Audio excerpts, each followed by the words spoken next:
दोस्तों स्वागत है आप सभी का एमएस स्टडी पॉइंट में। जय हिंद, वंदे मातरम। दोस्तों आज आप सभी को मैं गणितीय सांकेतिक चिन्हों के बारे में बताना चाहता हूँ। दोस्तों जब इस तरह का चिन्ह दिया हो तो उसे हम इसलिए बोलते हैं, और जब देखो इसका उल्टा दिया हो ऐसा तो उसे बेटा हम चूंकि बोलते हैं। जब दो ऐसे बिंदु दिए हों उसे अनुपात बोलते हैं, और चार बिंदु दिए हों तो उसे समानुपात बोलते हैं। ये बेटा ऐसे प्लस का चिन्ह होता है और ये माइनस का चिन्ह होता है। ये बेटा जोड़ या घटाव, जब देखो प्लस और माइनस लगा हो तो उसे बोलेंगे जोड़ या घटाव। और ये होता है गुणा, और ये होता है भाग, और ये होता है बराबर का चिन्ह दोस्तों। और ये जब बराबर का चिन्ह लगा के उसे क्रॉस कर दे तो उसे बोलते हैं बराबर नहीं है। और इसके बाद देखो दोस्तों, जब ये इधर की ओर मुँह खुला हो तो उसे बोलते हैं से बड़ा है। और जब देखो दोस्तों दो बार वही इधर की ओर मुँह खुला हो तो उसे बोलते हैं और बड़ा है। और देखो दोस्तों, जब इधर की ओर मुँह खुला हो, देखो इसका ही अपोजिट है, जब इधर की ओर खुला हो तो उसे बोलते हैं छोटा, और जब ऐसे दो बार रिपीट में खुला हो तो बोलते हैं और छोटा है। देखो दोस्तों, अब इधर की ओर मुँह मुँह खुला हो तथा एक डंडी हो नीचे, उसे बोलते हैं बड़ा या बराबर। इसी तरह दोस्तों देखो, इधर की ओर मुँह खुला है और नीचे एक डंडी है तो उसे बोलेंगे छोटा या बराबर। दोस्तों आगे देखो, इसी कड़ी में ये देखो इधर की ओर मुँह खुला है और ये इधर की ओर, जब ऐसी स्थिति हो तो उसे बोलते हैं बड़ा या छोटा। दोस्तों इसी तरह ठीक जब इधर की ओर मुँह खुला हो और इधर की ओर बंद हो तो उसे बोलते हैं छोटा या बड़ा। इसी तरह दोस्तों ये देखिए, इधर की ओर मुँह खुला हो और ऐसे क्रॉस करती हो तो बोलते हैं बड़ा नहीं है।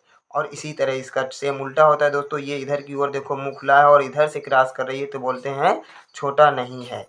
दोस्तों केवल करनी बनी है तो वर्गमूल होता है, और दोस्तों इसमें दो घात सदैव मान्य होती है। इसके बाद दोस्तों ऐसे करनी बनी है और तीन घात है तो उसे बोलते हैं घनमूल। ऐसे ही दोस्तों करनी बनी है और n घात हो तो उसे बोलते हैं n मूल। दोस्तों ये होता है कोण। अब आगे ही चलते हैं दोस्तों, देखते हैं अगर ऐसी डंडी खींच के और उस पर कोई ऐसी रेखा खींची गई है तो उसे बोलते हैं लंब, और बराबर ये ऐसे अगर कोई दिया है तो उसे बोलते हैं समांतर।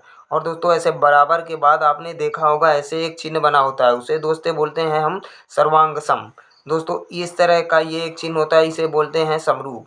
दोस्तों ये प्रतिशत का चिन्ह है। देखिए बिंदु ये डिग्री टाइप की दिख रही है आपको दोस्तों, तो इसे डिग्री ही बोला जाता है। छोटा सा जब बिंदु दिया ऐसे जीरो बनाया जाता है तो उसे डिग्री बोलते हैं। बेटा पाई, पाई का मान 22/7 होता है, और साथ साथ इसका मान 3.1416 भी होता है। दोस्तों यश जो होता है ये त्रिभुज की अर्ध परिमिति होती है। जैसे उसी तरह आर जो होती है उसे बोलते हैं बेटा हम त्रिज्या, और डी को हम डिनोट करते हैं किससे, व्यास को। व्यास को क्या बोलते हैं, डी। और देखो ऐसे सी होता है, चारों तरफ का जो एरिया होता है उसे हम परिधि बोलते हैं। ए को बेटा हम क्षेत्रफल बोलते हैं। और देखिए ये क्या है, वृत्त। दोस्तों गोले को तो आप सभी लोग जानते हो, तो वो क्या होता है, वृत्त। देखो और दोस्तों जीवा क्या होती है, जब कोई भी वृत्त में एक रेखा पूरी ऐसे वृत्त परिधि से परिधि को मिला रही हो, और ध्यान है दोस्तों केंद्र से होकर ना जाए, तो वो क्या कहलाएगी, जीवा। अगर केंद्र से होकर जाएगी तो दोस्तों वो व्यास बन जाता है, डी बन जाती है। दोस्तों अगर गोले में ऐसे नीचे भरा हुआ है तो उसे वृत्तखंड बोलते हैं, और अगर कोई कोण बना है तो उसे त्रिज्यखंड बोलते हैं। ये दोस्तों चार भुजाओं वाला चतुर्भुज है। और ये बेटा देखो दो इधर है जैसे, तो ये से समांतर चतुर्भुज बोलते हैं।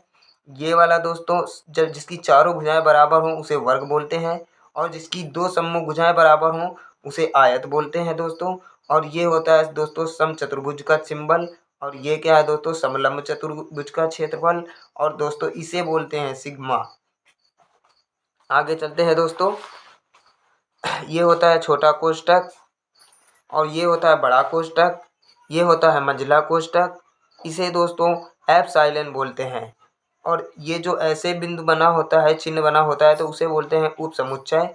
और ऐसे ही बन के क्रॉस कर रहा हो तो उसे बोलते हैं उप समुच्चय में नहीं है। दोस्तों इस तरह से बना हो तो उसे बोलते हैं अधिसमुच्चय। और दोस्तों देखो ये जो मैं बार बार रिपीट कर रहा था, अब यही चिन्ह आ गया, इसे बोलते हैं से निष्कर्ष निकलता है। और दोस्तों ऐसे अगर चिन्ह बना हो तो उसे सर्वनिष्ठ बोलते हैं, और अगर ऐसे बना हो तो उसे सम्मिलन बोलते हैं।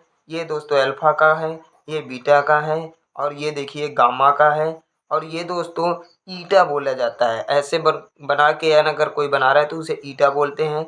इसे बोलते हैं दोस्तों लोटा या टाउ, इसे बोलते हैं लैम्डा, इसे बोलता है न्यू, इसे बोलते हैं रो, इसे बोलते हैं फाई, इसे बोलते हैं साइन और इसे बोलते हैं डेल्टा, इसे बोलते हैं थीटा, इसे बोलते हैं म्यू और इसे बोलते हैं दोस्तों omega. Thank you so much दोस्तों। अगर वीडियो पसंद आए तो लाइक और सब्सक्राइब जरूर करें।